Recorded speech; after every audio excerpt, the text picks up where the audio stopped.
Hi, Mickey. Hey, Bob. What you got there, Mickey? It's an unbreakable piece of bread, Bob. Well, nothing comes in handier than one of those. It's unbreakable. Because I see you're demonstrating that convincingly by hitting it with a hammer. This is for the benefit of our audio audience. At the summit with Putin, no bread was broken. That was a big selling point of the summit, that they didn't break bread. You know, the hallmark of a good continuing that tradition. The hallmark of a good visual aid is that without it, you could not have comprehended the data that the person presents orally. And I just, if you hadn't prepared me for that, Mickey, I'd be like, say it again. I don't get it. But now that we've made that conceptual breakthrough, why don't you continue?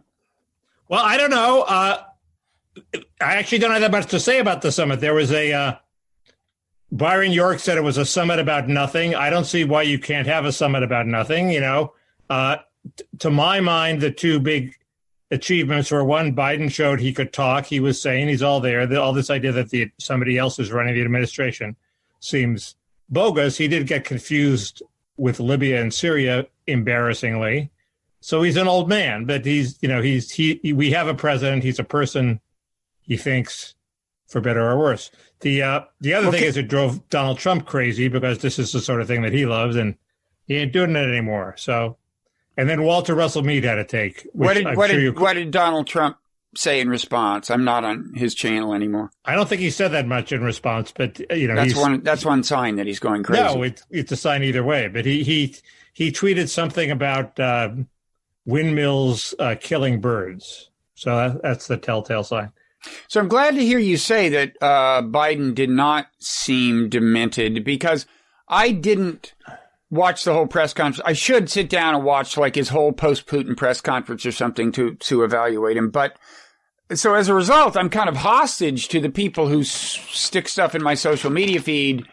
And that includes no small number who would like to make him seem cognitively impaired. And I've got to say that the Syria-Libya thing, just viewed in isolation, was kind of alarming. I mean, he's a foreign policy guy. There was a time when he would have been in no danger of getting those mixed up. And the whole thing, he just seemed kind of slow, having trouble formulating the thing. And he did it repeatedly, the Libya-Syria thing. I still don't. It's the sort of mistake I make all the time. So, you know, I admit I'm in cognitive decline, but I cut him some slack. It's just like confusing Iran and Iraq. I do that all the time.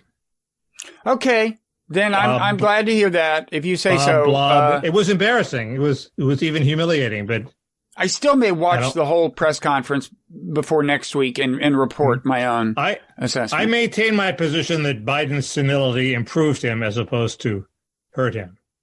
He used to be a loudmouth braggart who thought he was a lot smarter than he was. Now he's a humble old man who knows his limits. Well, he did get testy with that reporter and then apologized. But then he apologized. That's a perfectly, and he didn't get that testy. He got testy. You're saying he's like, he didn't get that testy. You know, he didn't call her names. He didn't, you know, it was a little Trump-esque.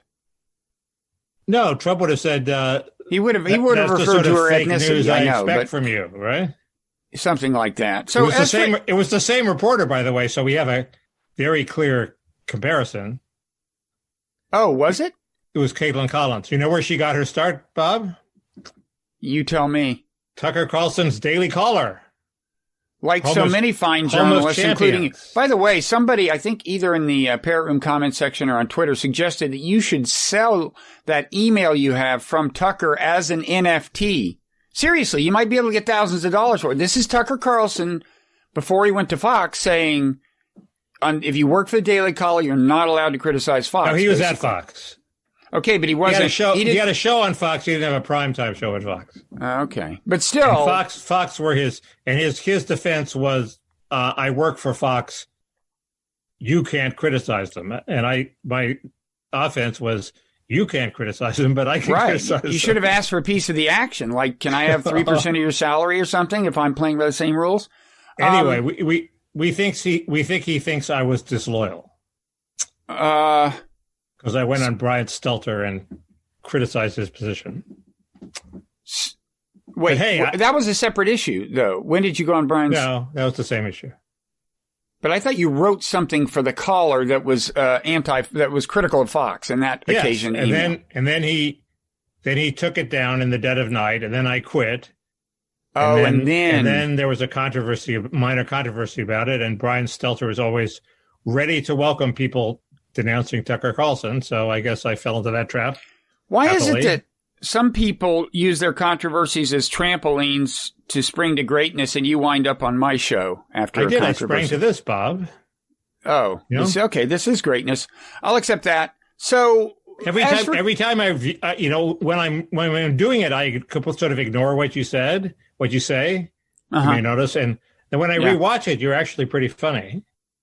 You're always funnier on the rewind. It's subtle. It's easy to miss the first 1, 2, 3 go rounds. So, wait.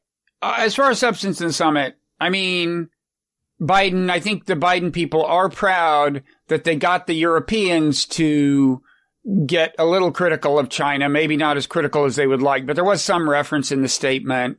There's that. And, with Putin, I mean, Biden is making himself a little bit of a hostage of fortune. He basically said, if anything happens to Navalny, you're toast. There's going to have to be some strong American response if Navalny dies in jail.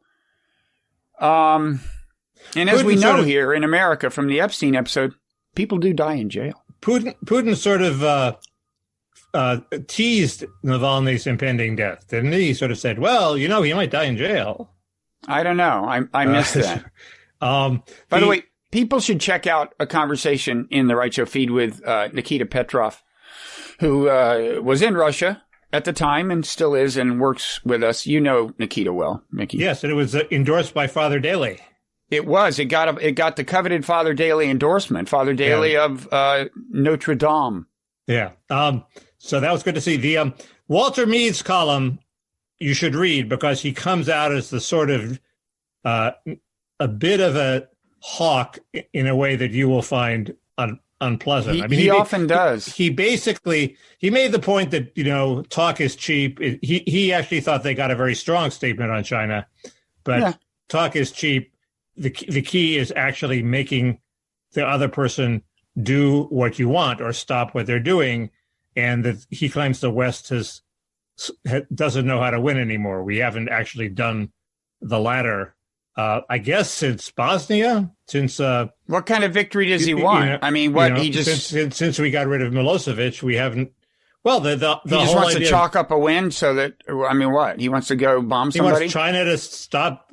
Well, he has a list of them. You'll see. It's a horrifying list. He makes a big deal of Russia getting out of Crimea, the Donbass, and Syria. Dude, he wants not going to happen. They're not leaving Crimea, man. He wants China to sort of pull back from the South China Sea. I assume he wants them to loosen up on Hong Kong and the Uyghurs. But the idea that the most ridiculous is that Russia would get out of Crimea. They're never getting out of Crimea. That's insane. That's like us getting out of Texas. Yeah, and I want to say, I don't think I'm putting words in Nikita's mouth, by the way. People can go back and watch my conversation with him when I say he suggested that, he's seeing the sanctions in action. Like there's, when he goes to buy cheese or something, there's less kinds of cheese than there used to be.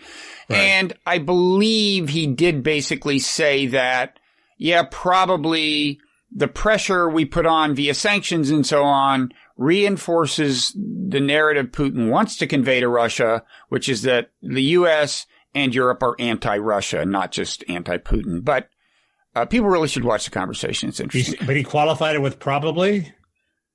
So I'm qualifying it because I haven't gone back and listened to exactly what he said, and I don't want to misrepresent him. And he didn't jump. He kind of, I think, as I recall, kind of reflected a little and then answered in the affirmative, but people should watch. But you're his boss, and he's telling you what you want to hear. Well, that could be it. It's true that there was his client. There was a threat made before we started recording. Well, I think Mead has a point, which is that it's very common, and it was sort of Clinton's failing before he started bombing in Yugoslavia was, you think you've acted just because you've talked. So you give some strong statement and you think that does the trick. But if the other party doesn't change their behavior, it's just talk. So there's the danger that you could fall into that. But Jesus, the administration's only starting and you talk first. So he accomplished the talk. And also, I don't care if Russia's in Syria. I'm sorry.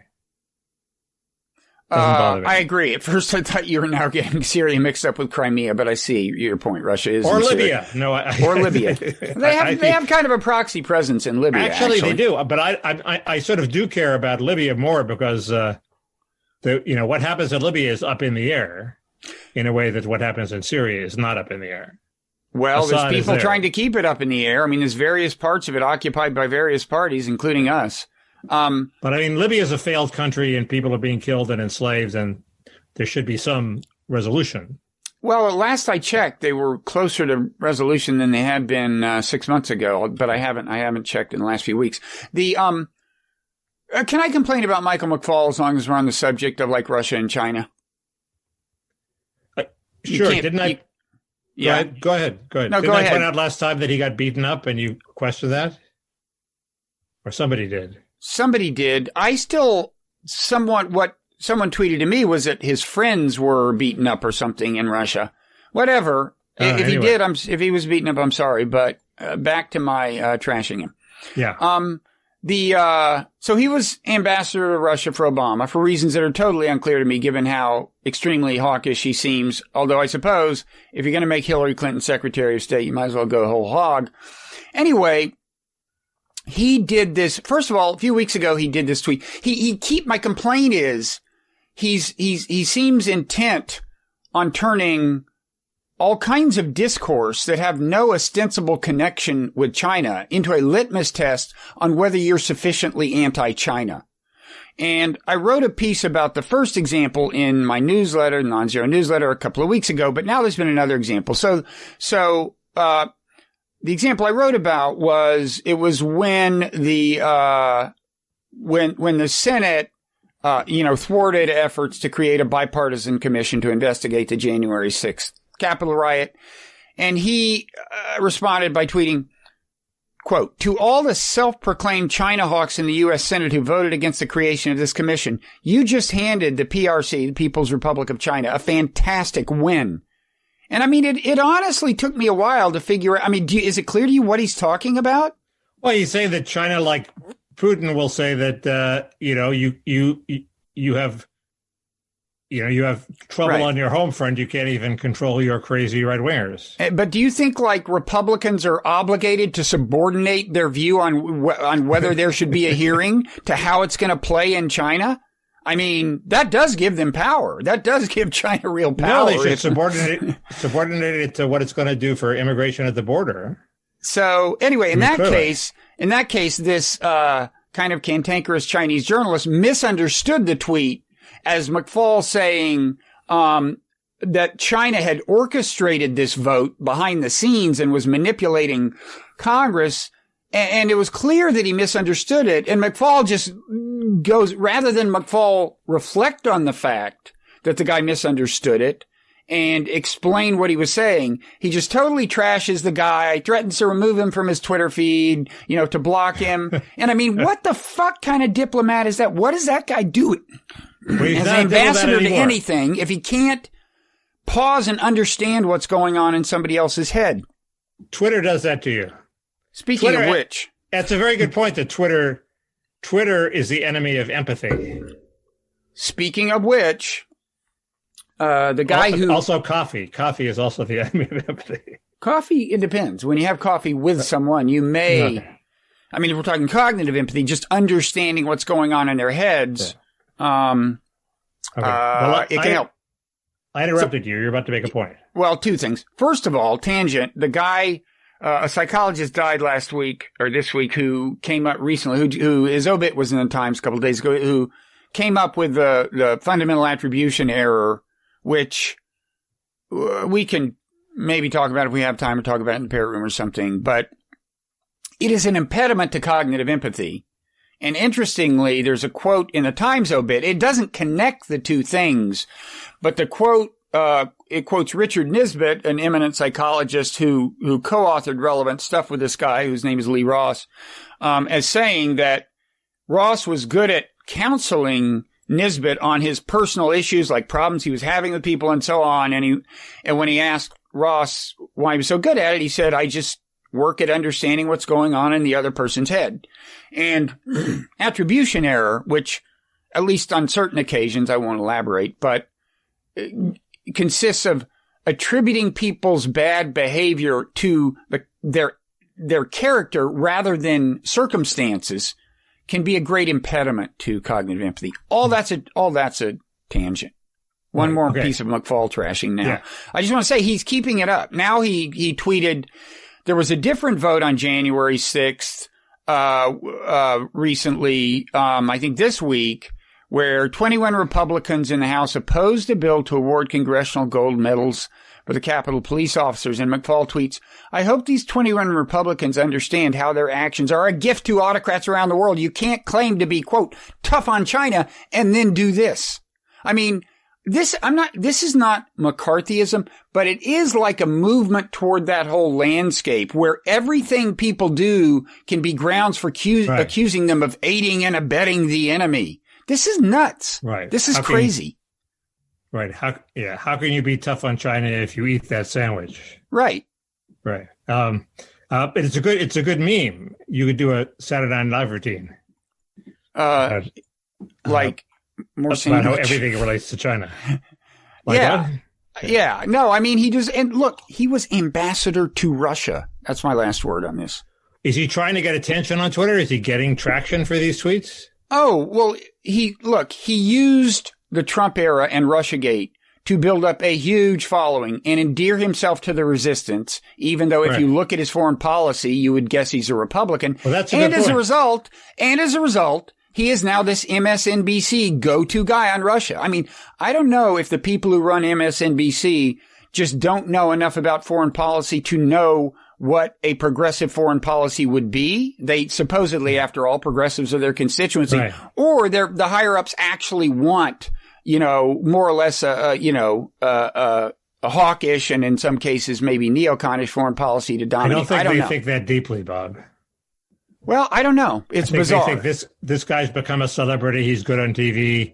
He gets high ratings. We look at the ratings every minute he's on. They stay high, so we'll have him back. Yeah, but it's also true. I mean, this is maybe consistent with your theory that during the Trump years, because of Russiagate, MSNBC just kind of gravitated toward this anti-Russia position with the rest of the resistance. I mean, like a more hawkish position than you'd expect liberals and progressives to otherwise occupy. It's now getting confused because half of the Republicans, Kevin McCarthy yesterday, is re-gravitating back toward a hawkish position, saying Biden wasn't nearly tough enough with Russia. They finished their Nord Stream 2 pipeline. We didn't stop it. He's a weakling. And the other half is like, why are you being so tough on Trump about Russia? So the Democrats may have to react to the Republicans being tough on Russia by becoming untough on Russia. Anyway, that's not how the Democrats traditionally react to that kind of accusation, unfortunately. Really? They try to out-hawk you. Oh, yeah. I mean, Democrats have always been insecure about their manhood. What maybe a good article would be, hey, resistance, Michael McFaul isn't one of you. Well, I trashed him once in my newsletter. You would think that, given the stature of my newsletter, that would have finished him off once and for all. But sadly, I know. It may take a second. It only went out. It was paywalled. It didn't go out to the. That must be why. Yeah, to all subscribers. Yeah. Okay. Anyway, but if you give it exactly this line, like, I am, hey, lefty, listen, lefty, Michael McFaul is a neocon hawk. Yeah. But they listen to Lynn Cheney now. I mean, that's the whole problem. I mean, Bill Kristol's about to be a leader in the Democratic Party. I mean, this has been going on for years. They've been paving the way for this takeover. But I don't like to become one of these Twitter obsessives who seems to be like, spend his whole life plotting the demise of a single person. No, I don't. You know me. Buddhist Bob. I seem to be plotting the demise of a single person, but I forget who it was. You're plotting the demise of child tax credit. Good luck with that. It was Jeffrey Toobin, but how'd that go? It went pretty well for a while. He's still getting so much shit for that. I mean, every time you see his name, the word masturbation will be within 3 words. So I'm not completely sure that he is rehabilitated. Well, but he's on the CNN payroll. He's going to be has he been showing up much since the? I don't know, but every time he goes in public, people are going to be, instead of whispering peas and carrots, they're going to be whispering masturbation Zoom. So, I just think, it's he's going to hear the whispers and it's going to drive him crazy. He seems to be made of stronger stuff. I mean, but I wouldn't have made it through that ridiculous conversation, his rehabilitation conversation, if I were CNN might be embarrassed. Even CNN, that's hard to believe, but even CNN might be what I don't get is, why is he back? Do they think he's that big a ratings getter or something?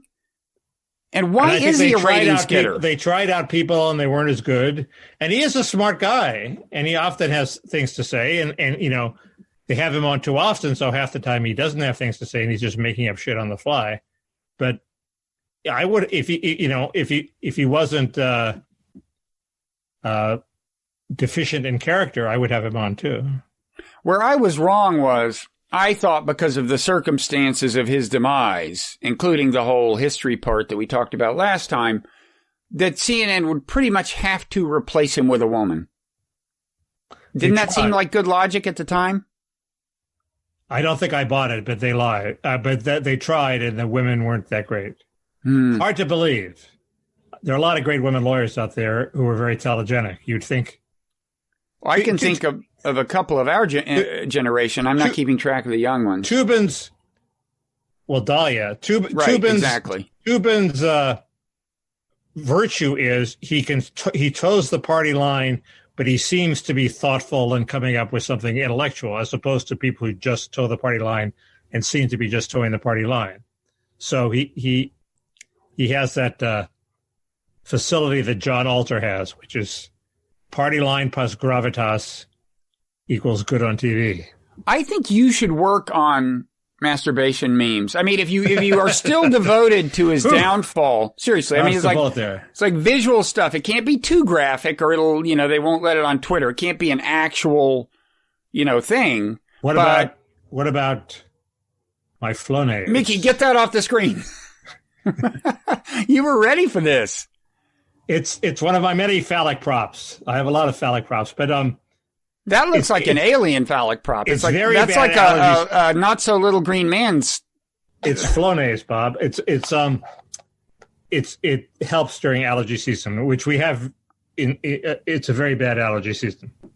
That's why I'm stupid today, because allergies make you stupid. I was going to ask. Anyway, you were saying I don't want to spend my time paying attention to Toobin, Bob, because you know what holiday it is this weekend? Juneteenth? On the 21st, Bob. Juneteenth is the 19th, and it's being celebrated today. Well, the 21st? I don't know. Bob, it's National Biden-Harris Child Tax Credit Awareness Day. I'm sure you've canceled all your appointments for that. Gene Sperling has been put in charge of, what's the word? Celebration, commemoration. Pushing the child tax credit, which involves both getting people to sign up for the temporary one that was enacted as part of the rescue plan, because they want to get the cash out to as many people and get them hooked on it, and also to make it permanent. And there, as you know, there are.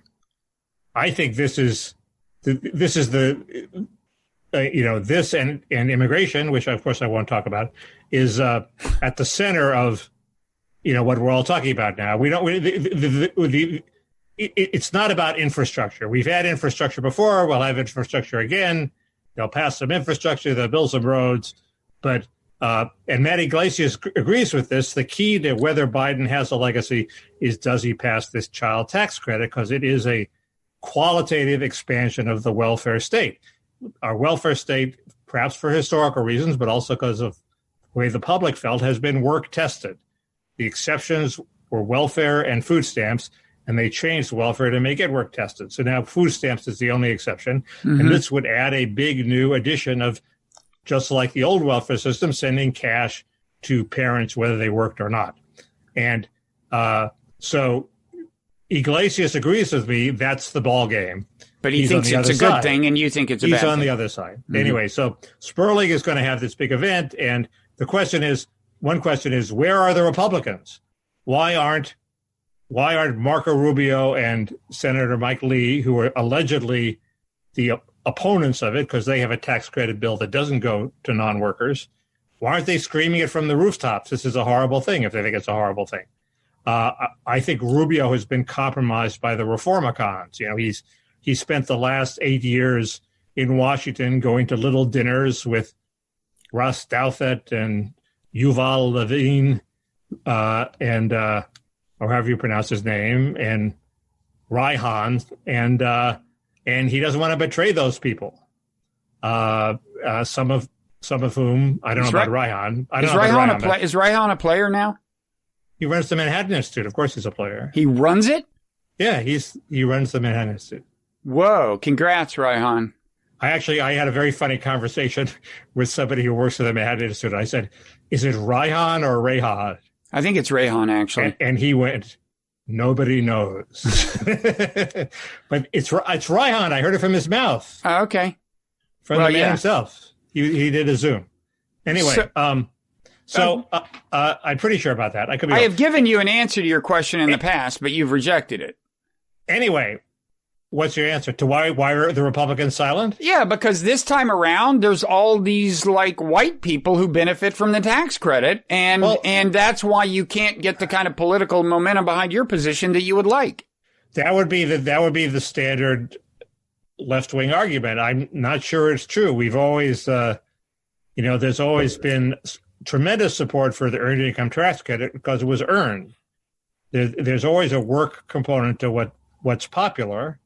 And I think that work component applies even when white people get the benefit. If the earned income tax credit, which undoubtedly goes mostly to white people, were not earned, it wouldn't. If somebody proposed, let's make the earned income tax credit, let's take it to zero. You don't have to have any earnings at all. That would not be popular. It wouldn't have been popular for the past. But this 20 is years. not an earned. But this is not an earned tax credit. This is just tax. No, credit. this is it is now. Now you have to have a certain amount of income to qualify. But this would change that. This would change that and eliminate the income requirement, and you could do nothing. You could lie around like the Lazzaroni of Naples doing nothing, and it would still send you money. You want to hear support for your view, Mickey? I talked to someone whom I won't name who has been, and this is a graduate of an Ivy League college, millennial, and he has been a detractor of yours on a number of issues, I would say, and he's been collecting unemployment, including both standard unemployment insurance and, the special stimulus stuff for months. And he's not really making an obsession exactly of looking for a job. And he said, it turns out Mickey's right.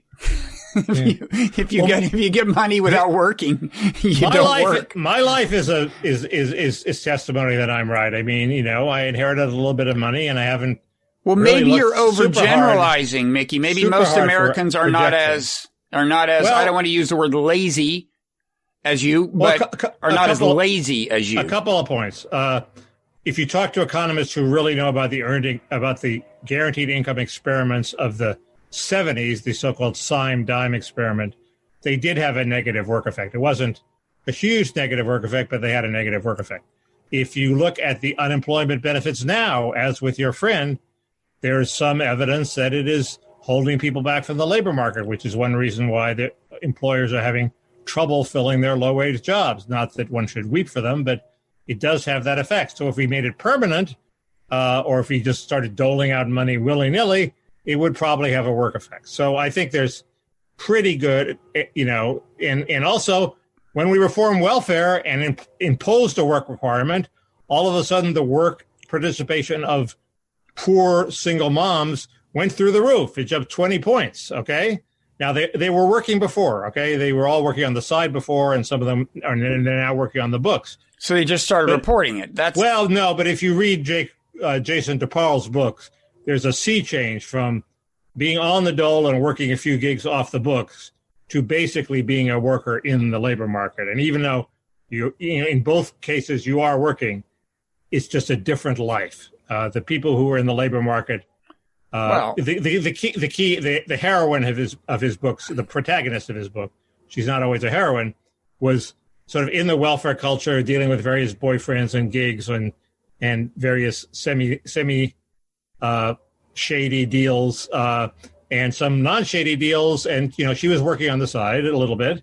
And then when the work requirements come in, she has to get a job in a nursing home. And it turns out she's good at it and likes it. And she's sort of the poster woman for the success of welfare reform. And she's a gig worker in both parts, but she's a different kind of gig worker when she's fully in the labor market. Okay, so the second thing that happened is the you know, one of the big reasons the right has bought into this is their natalists. They want to increase births. Ross Douthat wrote a whole column about that, and the honest natalists have always said, you know, it's not really going to increase births. It doesn't. The evidence isn't there that this sort of incentive increases fertility, and one of them just admitted it today. So I jumped all over that, and now some of them are backtracking. But so the main good it's supposed to achieve, one of the two main goods, it won't achieve, and the evil it will do in terms of decreasing work and creating whole neighborhoods of non-working families is there. So I say, why do it? Anyway, it's pretty clear that the left cares about this more than it cares about infrastructure, because in the political developments of the past week, they made it clear that they would only accept a small infrastructure bill, this pathetic compromise bill, if they could get their big grab bag of everything else Biden wants, which includes these child credits. Is that Biden's position? Is that Biden's position? That's not Biden's position. We'll get to Biden's position, but it's the position of left-wingers in Congress, including advisors around Pelosi. So they're not inconsequential left-wingers. They're like Representative Neal and people who are like on her inner circle. They're willing to sacrifice the big infrastructure project as long as they get, you know, the welfare state goodies, including this child care. This guy Neal, that's his big thing, is the child care. So child care credit. So the left is sort of out of the closet in terms of that's what they really care about. They're like Matt Iglesias. Biden, I think, wants both of them. Does he really care about the child care credit? It's hard to believe that Bruce Reed, one of his 4 or 5 key advisors, cares about recreating welfare, which he worked to reform under the Clinton administration. But the two Biden strategies are, do you help pass the bigger bill by letting them have the infrastructure first, which is characterized as letting them eat dessert first, and then you try to serve them this meal of vegetables later of all these welfare state expansions that are very expensive that they might not want to go for, and will they turn around and bail from that so you won't get that? Or does it generate so much goodwill with Sinema and Manchin if they achieve a bipartisan small infrastructure bill that they'll say, we've done our bipartisanship, now I can be a partisan and vote for this big slate on a straight party line vote? That's the $64 question. And Bruce Reed is supposedly, according to Iglesias, a proponent of give them the small bipartisan thing, and this will, the goodwill will carry over into passing the big thing. I would tend to think, no, you have to force them to swallow the whole package with dessert and vegetables in one meal. But Bruce is a very smart guy, so I defer to him. I hope he doesn't succeed. And do you have a prediction? Is this going to happen or not? I think if I had to bet, I would. You know, I don't want to like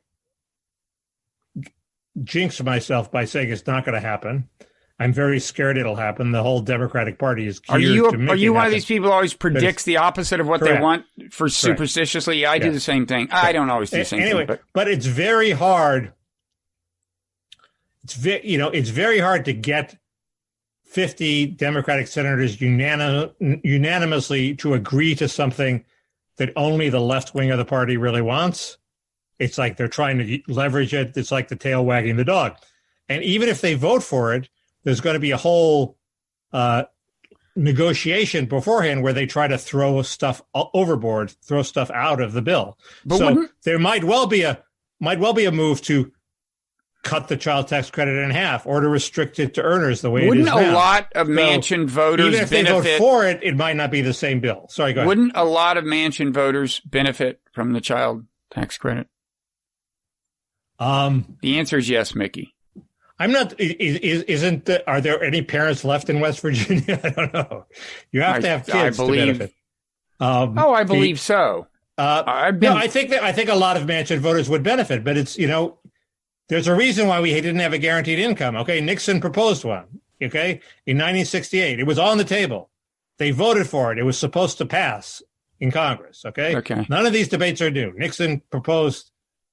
Basically a guaranteed income. And Ronald Reagan stood up and said, it's a mega dole. And all of a sudden the tide turned and it lost. Okay. That was because voters didn't want it.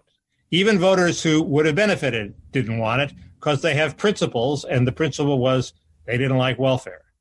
Now, maybe that's eroded. I agree. Maybe everybody can be bought off with checks. I'm not sure I'd call that a principle in the case of many voters. But a different question about Joe Manchin. That's snide. Why are you being snide? He's now open to the a stripped down version of the voting rights bill.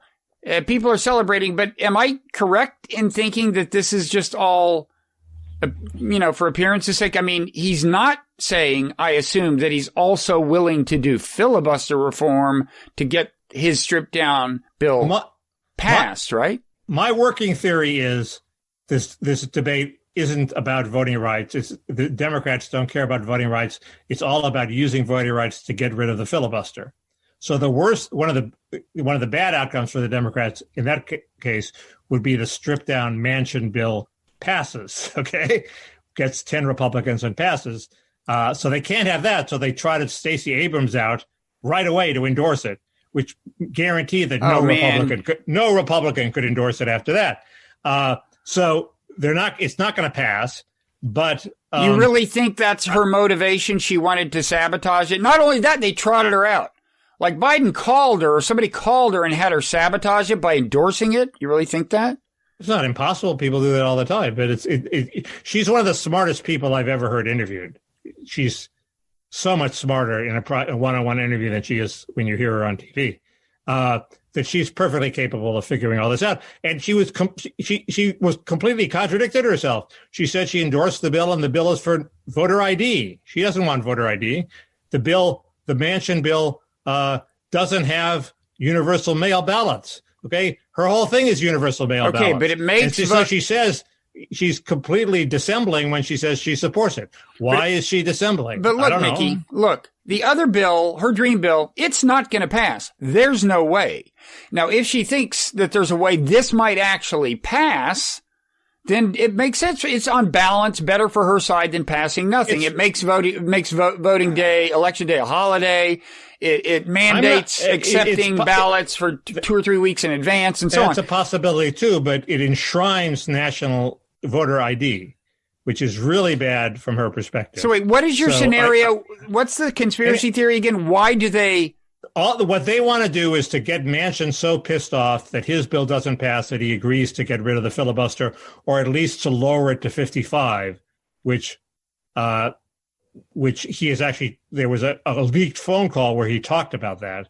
Or Ezra Klein has another fallback position where let me get this out. We don't lower it to 55, but we make the 40 people who oppose it sort of stand up and talk about it.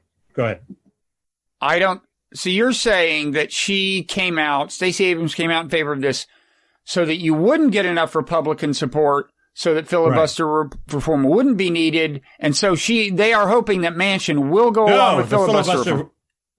the filibuster reform would never come up because the bill would pass with Republicans, right? And Democrats want the filibuster reform, so they don't want the bill to be blocked. They want the bill to be blocked by Republicans. Gets mad and gets rid of the filibuster, so there can be filibuster reform.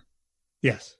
And I don't think Manchin's going to do filibuster reform, but B, I don't think they could have gotten 10 Republicans for this. Also, no way. I think they could have, but my theory, they might have. But McConnell came out against it very quickly, and under my theory, this is a possible severe miscalculation because he must be awfully certain that Manchin won't nuke the filibuster, or else he's sort of provoking Manchin into nuking the filibuster. And from his point of view, what would you rather have? This bill pass or or retain the filibuster?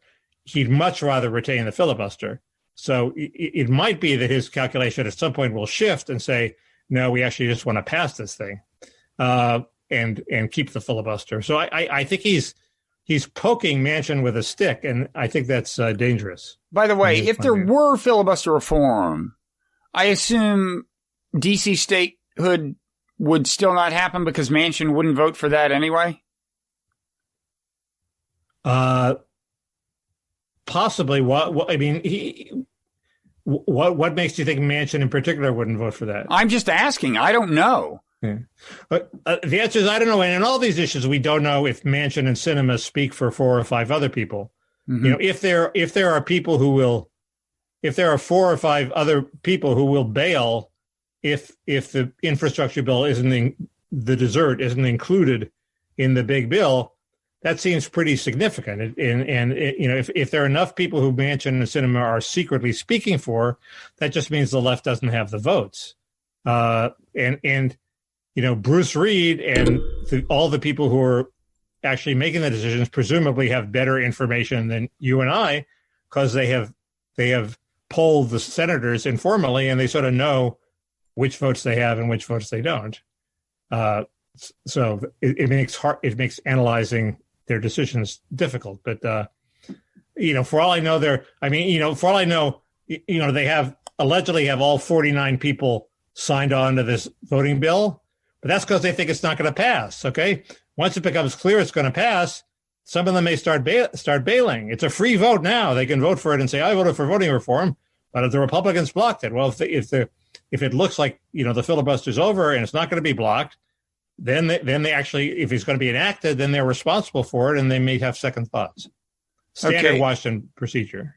Okay, I have a couple of questions about other things that will draw on your conversancy in Trump land. First of all, should I worry about the Arizona election audit? Is that you should worry about the Georgia election audit. But I should seriously worry? Well, yeah, they convinced the judge, they convinced the Democratic judge to open up these ballots that looked identical to see if they were Xeroxed. And, you know, depending on what you think about how up and up they are in Fulton County, maybe you should be worried. And keep in mind that it will only take a scintilla of evidence to keep the Trump stop the steal machine going for another year. Now, maybe, it won't even take that. That machine that's perpetual motion. It can run for a long time on its scintilla of evidence. So I would worry about that may not reach a definitive When conclusion. will we know if they found I don't Xerox? know. Good question. I don't know. The other thing is, so this Tucker Carlson floating this idea that the FBI was involved in instigating the January 6th riot. Now, I'm intrigued because I saw people on Twitter like Jeet here who would love to just laugh him off the stage and do so when it's appropriate. We're not quite doing that. It seemed to be like, the idea seemed to be like, well, there are some FBI agents somewhere involved in something or other. Have you heard anything about this? No, but it looked like Tucker had some evidence that some people actually were FBI agents. And the FBI does have a history of being provocative and trying to get people in trouble. I think he was claiming that they were among the unindicted co-conspirators But it seems to me like one plausible thing, and I don't mean that Jeet was by any means endorsing Tucker's thing. He was saying it actually doesn't amount to anything, but, if you understand the likely FBI role, but we should look into it, blah, blah, blah. But I assume that, like, with the groups like the Proud Boys and the Oath Keepers, there were probably FBI agents long before January 6th trying to surveil or infiltrate or something. Sure. So there would be people who knew things and maybe even feigned, involvement. They feigned support and fraternity with these guys. And who knows what the implication of that is. Right. So I'm thinking maybe that's all this is. And it's not like they said, hey, how about on January 6th?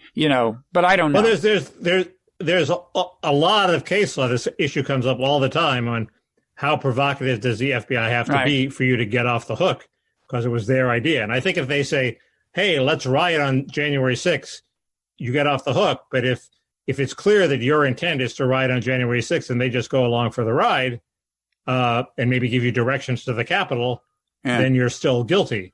I think that's the law is is your intent to do it there independent of the FBI? And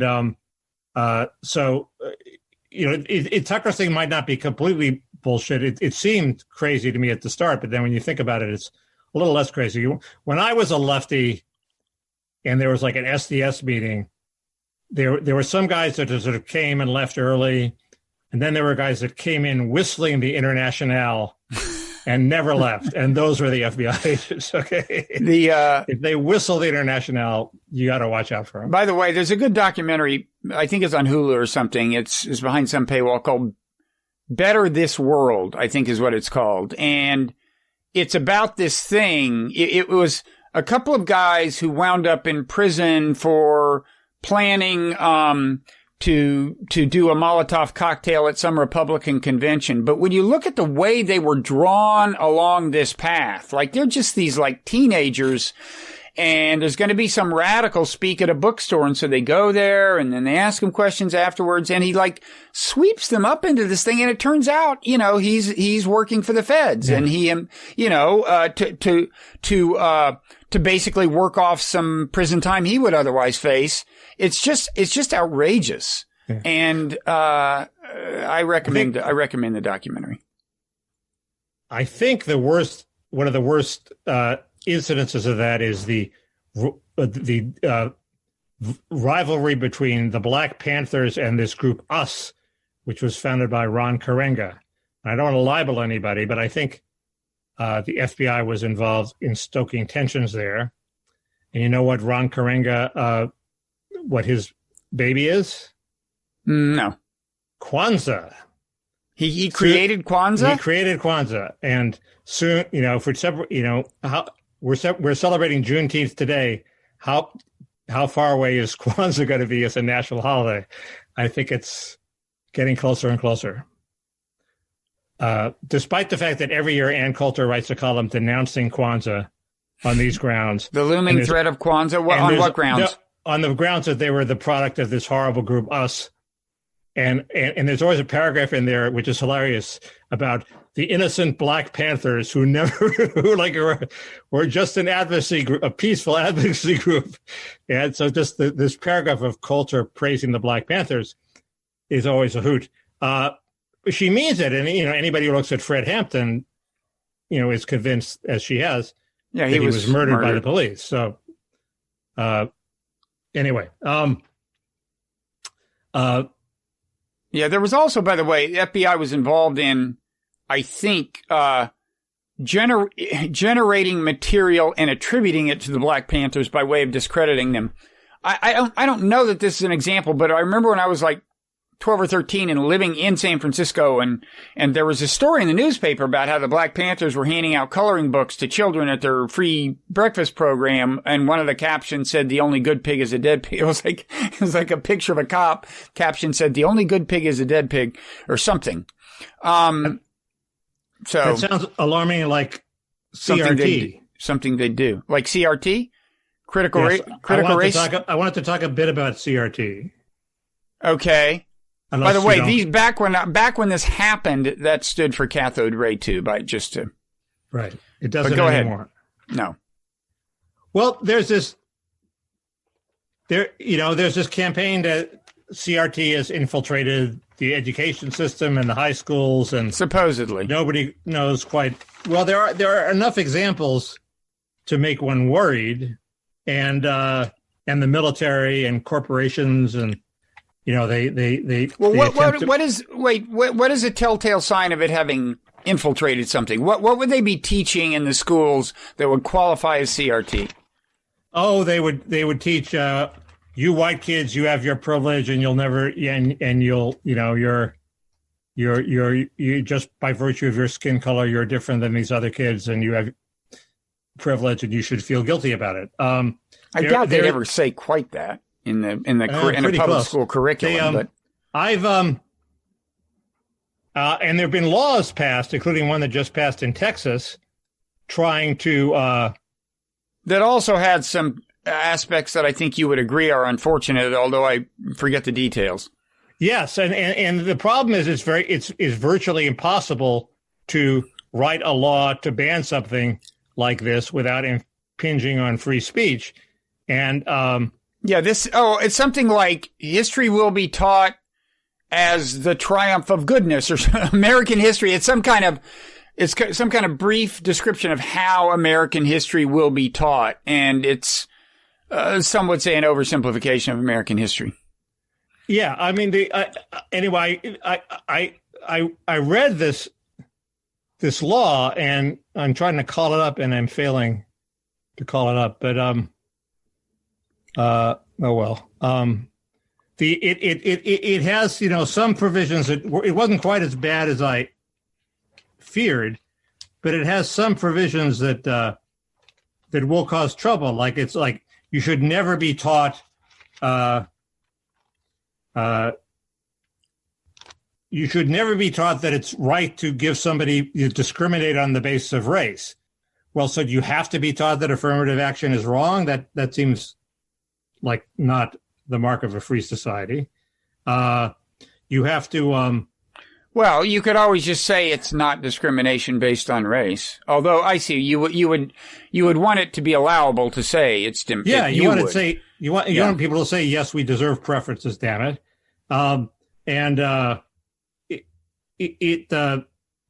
you're also not allowed to say that people are biased consciously or unconsciously, just because of their race. Well, Bob, having read The Moral Animal, I would say that, or sex, I would say that there are some Darwinians who would argue that men and women have different unconscious biases on account of their sex. What you mean in the realm of sexual psychology, or?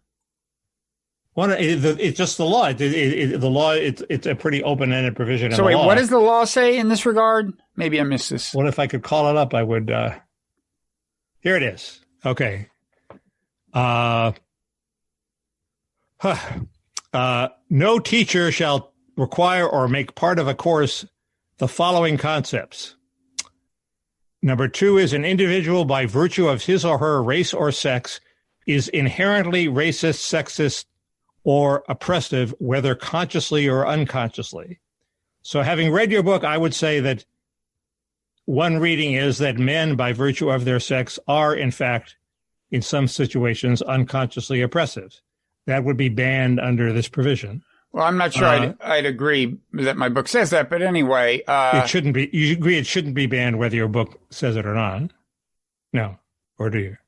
So what? Yeah. I mean, what they're mainly after is saying that by virtue of being white, you are racist. And then secondarily, they're after saying by virtue of being male, you're sexist. Yes. Well, that's an interesting piece is to argue, that by their own lights, I wouldn't necessarily argue this, but it would be interesting to argue that by their own lights, you can't argue that men and women are significantly different in in ways that evolutionary psychology might assert. Because, of course, in other realms, these same people want to insist that men and women are very different, right? No, this is the law banning these people. I understand that. The people who support this law in some realms, I assume, would like to say, men and women are very different. Right. But if Mickey comes along and says, you realize that the law you want would ban people from arguing that men and women are different in somewhat the way you actually think they're different, that might get their attention. Do you understand what I'm saying? Yes, I think that would. And that's one reason you shouldn't write the one view into the law. This is now the law of Texas. Oh, did it pass? Yes, it was signed by the governor. Or it was on his desk and he was going to sign it. And it's also illegal to say an individual should be discriminated against or receive adverse treatment solely or partly because of his or her race or sex. So I would say that if you have a race preference system, it adversely treats those people who don't get the race preference. It makes it illegal that any individual should feel discomfort, guilt, anguish, or any other form of psychological distress on account of his or her race or sex, or that meritocracy or traits such as a hard work ethic are racist or sexist or created by members of a particular race to oppress members of another race. It seems to me you should be able to say meritocracy is oppressive. I'm sorry. Well, it even seems to me that people should be able to accuse you of being racist for opposing the child tax credit, which is basically what this would ban, right? This would ban. I would not be able to even insinuate. Why? The child tax credit is in meritocracy. No, but wasn't there something about work requirements or so? What did it say? Meritocracy or traits such as a hard work ethic are racist. Oh, a hard work ethic. I thought, okay, never mind.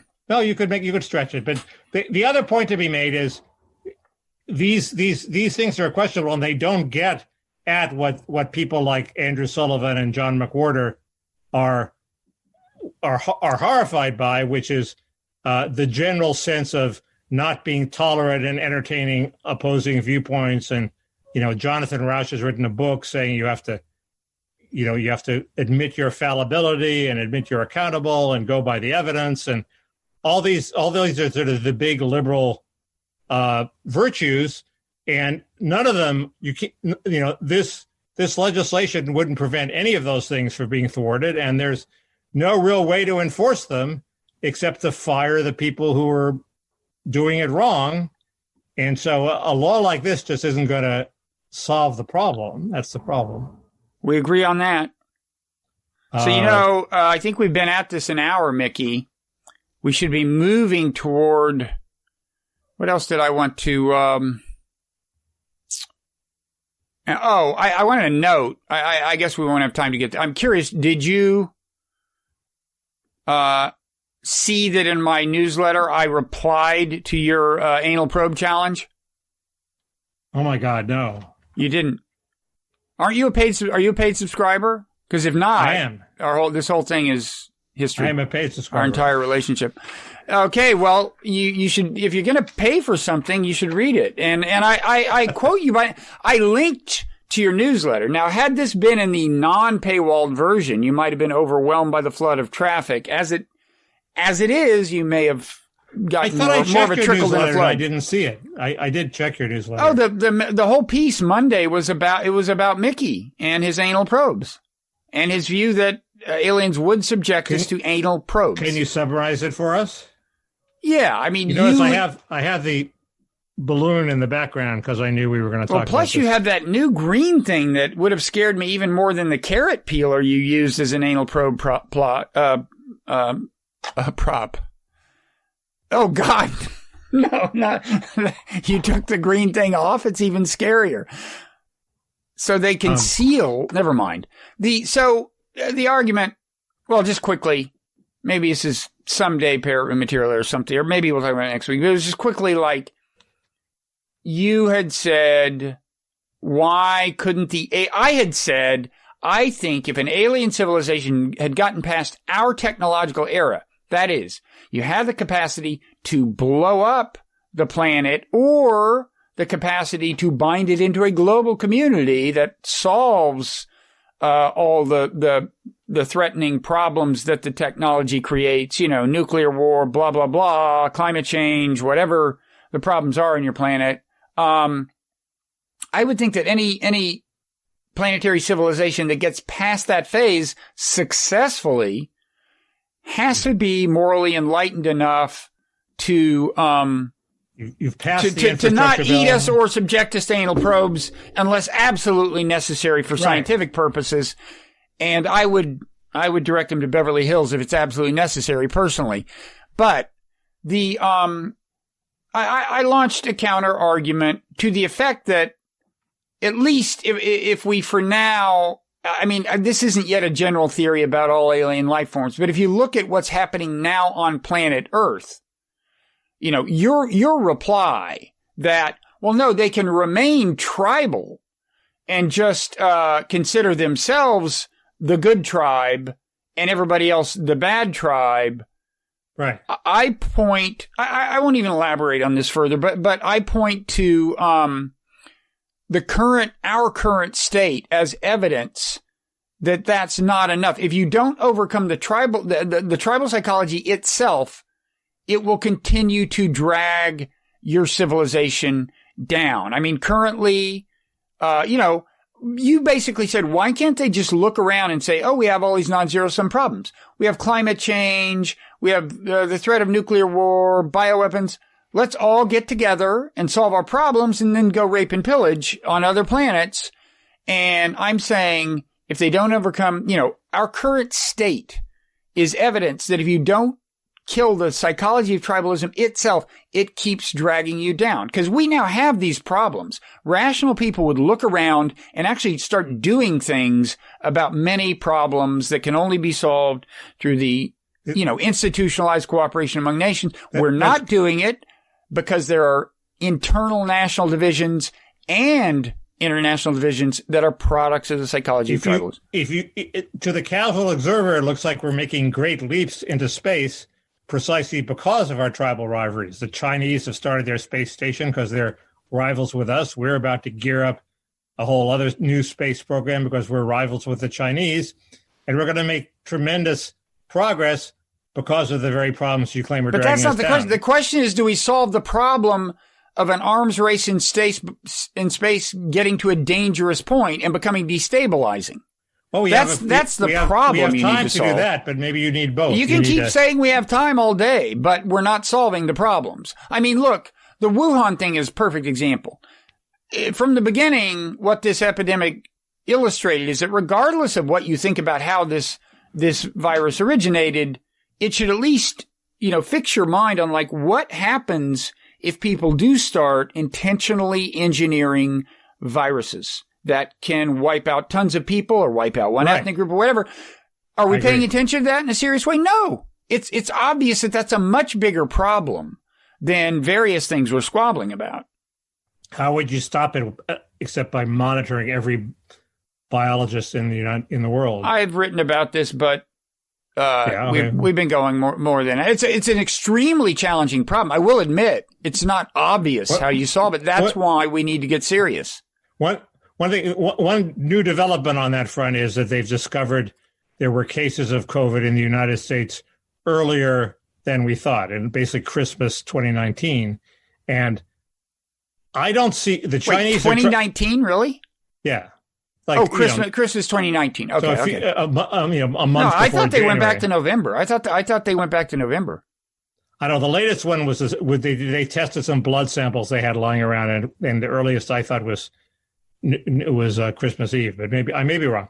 Anyway, I don't think this means that it didn't originate in China, but you tell me. The Chinese are implying that instead of looking at China, they should look into the United States for the source of the virus. Right. And it's hard to see how it got from China to these obscure, out of the way places where it turned up in these blood samples, but we don't quite know what the blood samples are, and they're still investigating and interviewing the people. Did they take a trip to China?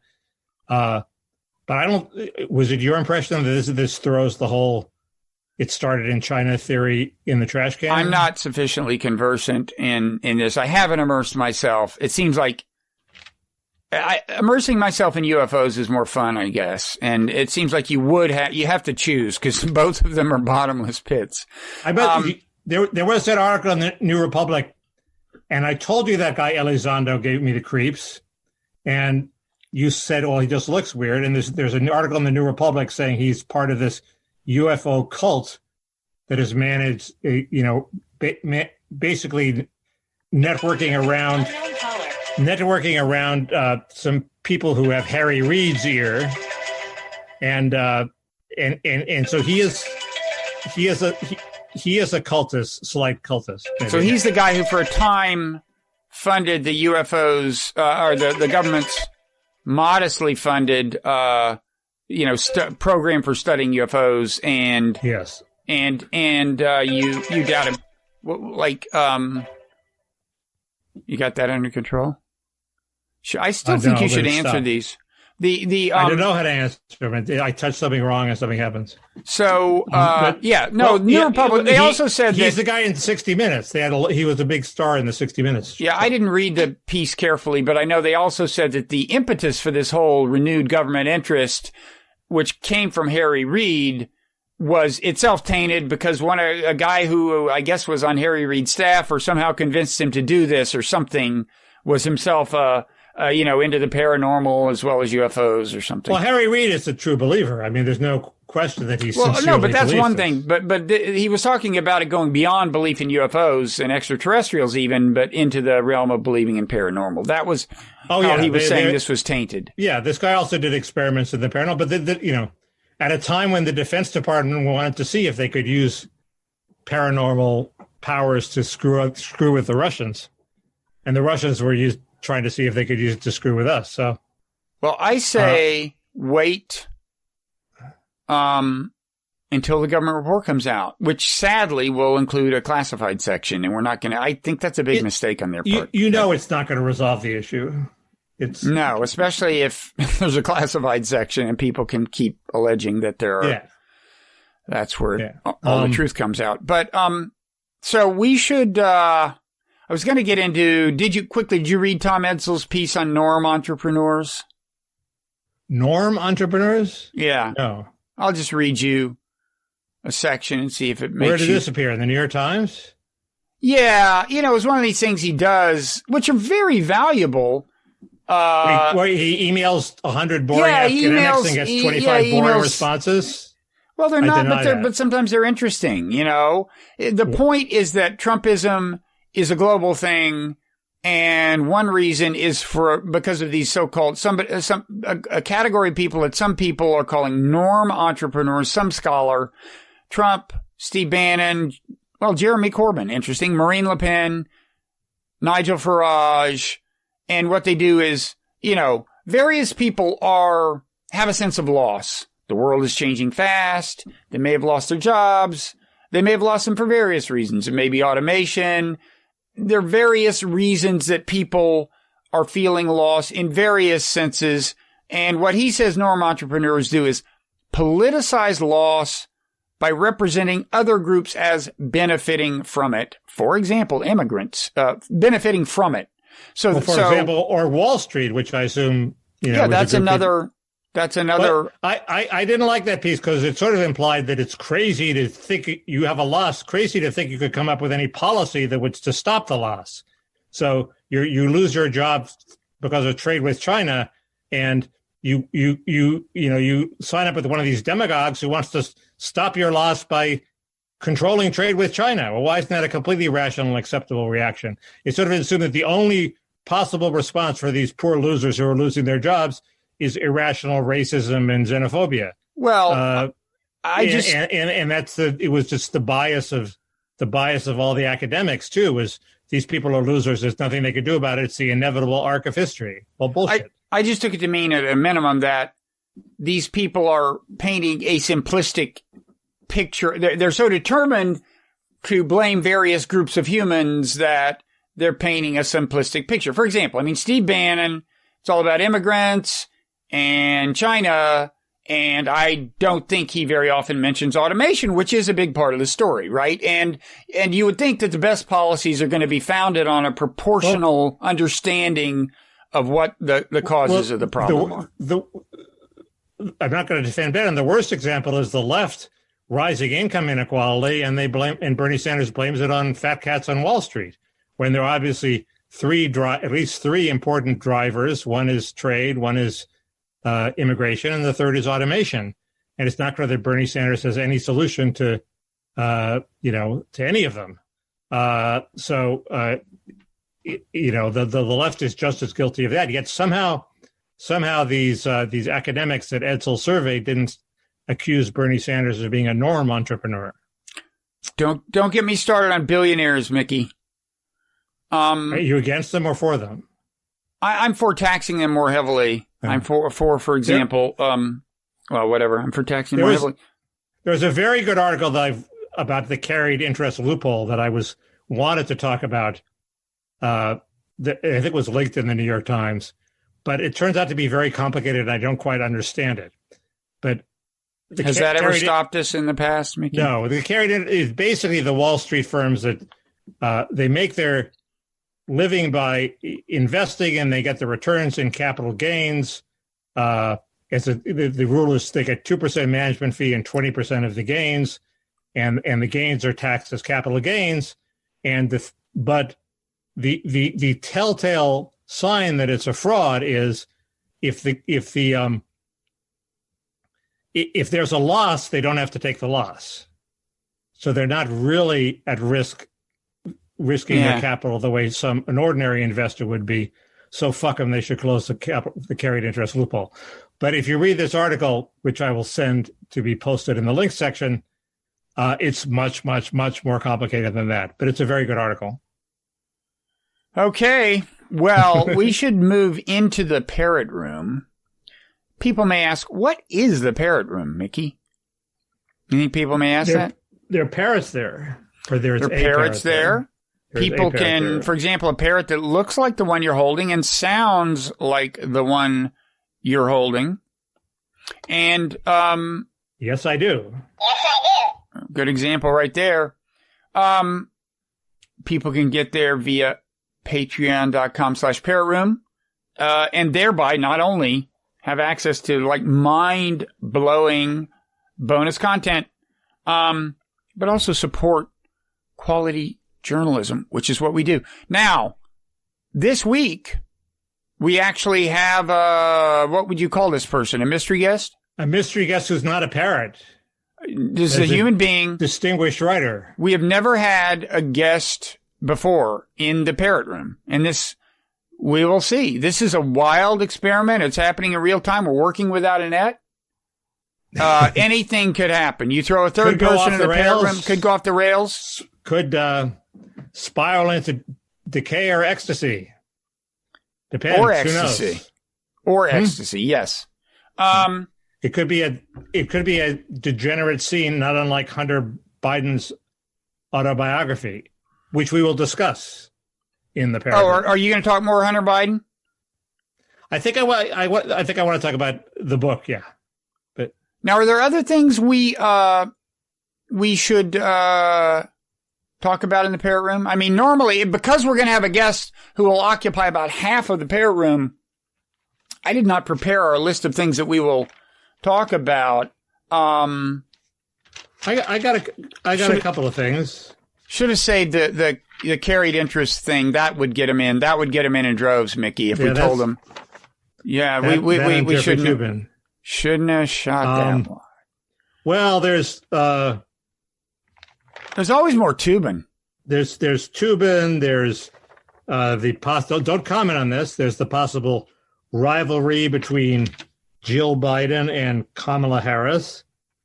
They're finally making a biographic film of my hero, the record producer Tom Wilson, who I've blabbed about before. And some of the intellectuals who we talked about earlier in the critical race theory segment, like John McWhorter and Glenn Loury of Blogging Heads, have not been verified, Bob. Can you believe that? Well, have they tried?